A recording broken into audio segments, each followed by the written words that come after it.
Hello, मी प्रियांका तळगावकर व्लॉग्समध्ये तुमच्या सर्वांचं मनापासून स्वागत।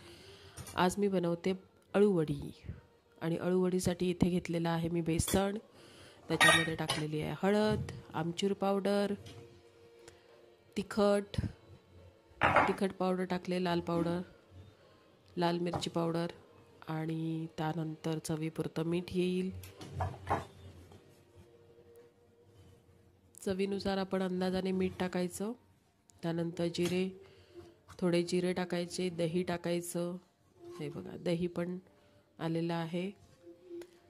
त्यानंतर जिरं टाकते मी आणि त्यानंतर जाईल ओवा थोडा 1 चमचाभर टाकलेला आहे छोटा। आणि पांढरे तीळ असतील तर ते सुद्धा टाकायचे। हिंग थोडं टाकले। पांढरे तीळ असतात, माझ्याकडे नव्हते पांढरे तीळ, त्यामुळे मी टाकले नाही आहेत।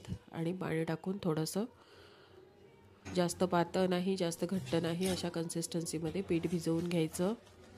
आणि पानं स्वच्छ धुवून घ्यायची। स्वच्छ पुसून त्याच्या शिरा काढून घ्यायच्या व्यवस्थित अशा, नाहीतर त्या घशाला खवखवतात शिरा असतील तर।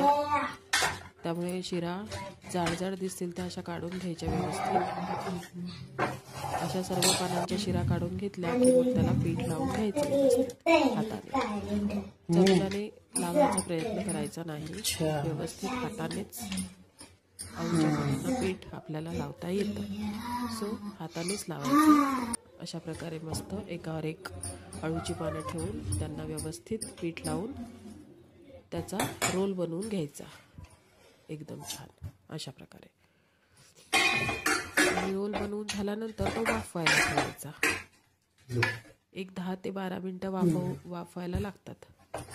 10 ते 12 मिनटं वाफवून घ्यायचा रोल, अशी चाळण ठेवून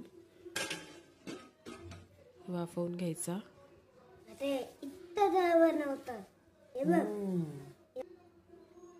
रेडी आहे वाफवलेला रोल आपला।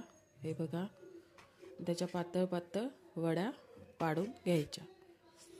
त्याच्या पातळ वड्या पाडून घेतल्या की मग त्या तव्यावरती शॅलो फ्राय करून घ्यायच्या। झाल्या आपल्या अळूवड्या तयार। अशा प्रकारे पातळ अळूवड्या काढून घेतल्यात। हा बिड्याचा तवा आहे, जो की मी भाकरी, सगळ्या प्रकारच्या भाकऱ्या बनवण्यासाठी वापरते।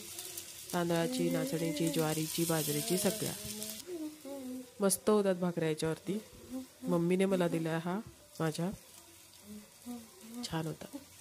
त्याच्यावरतीच थोडं तेल टाकून आपण व्हिडिओ आवडला असेल